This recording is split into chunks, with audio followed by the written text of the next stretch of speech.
David came to live in the court of King Saul.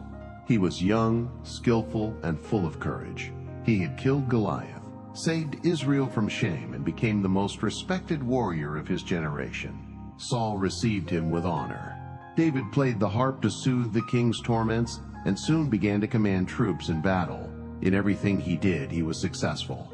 The people acclaimed him in the streets. His name was sung. His fame grew. But behind the people's admiration, something began to break within the king's heart. When he heard women sing, "Saul has slain thousands, David tens of thousands," envy set in. What had been partnership became competition. What had been a relief for Saul's soul became provocation. An evil spirit began to torment him more strongly. And although David continued to play, his presence no longer brought peace. One night, Saul held his spear while David was playing. Without warning, he threw it at the young man. David dodged. The king tried again. And once again, David escaped.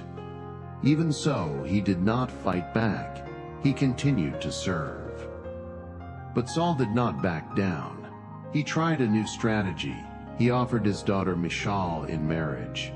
To do so, David had to defeat 100 Philistines. Saul expected the young man to fall in battle, but the plan failed. David returned victorious. He brought proof of what he had done.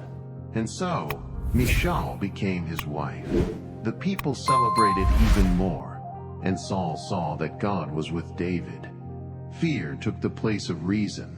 The king began to conspire against him. Jonathan, Saul's son, loved David as himself. Upon learning of his father's intentions, he warned his friend. He went to the king and interceded. Saul swore that he would do no harm. For a time there was peace.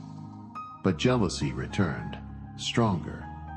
Saul tried to kill him again in the palace. This time David fled. Michal helped him.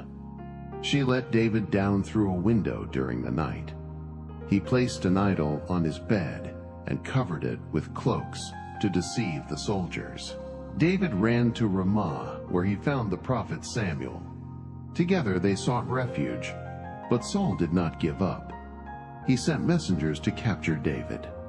When they reached the place where he was, the Spirit of God came upon them, and they began to prophesy. Saul sent others, and the same thing happened. Finally, he went himself, and he too was overcome by the Spirit. He fell to the ground and prophesied for hours. Then David went to Jonathan. With a heavy heart he asked, "What have I done? Why does your father want to take my life?" Jonathan refused to believe him, but together they devised a plan. Jonathan would probe the king's mood. Then he would use arrows as a signal in the field. If it was safe, he would shoot close.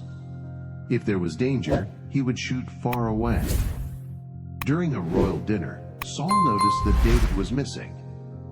Jonathan tried to explain, but the king exploded in fury.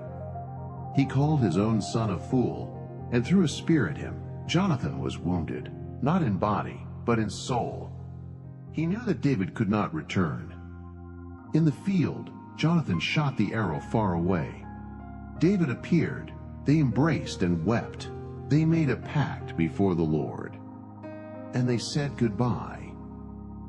From that day on, David lived as a fugitive.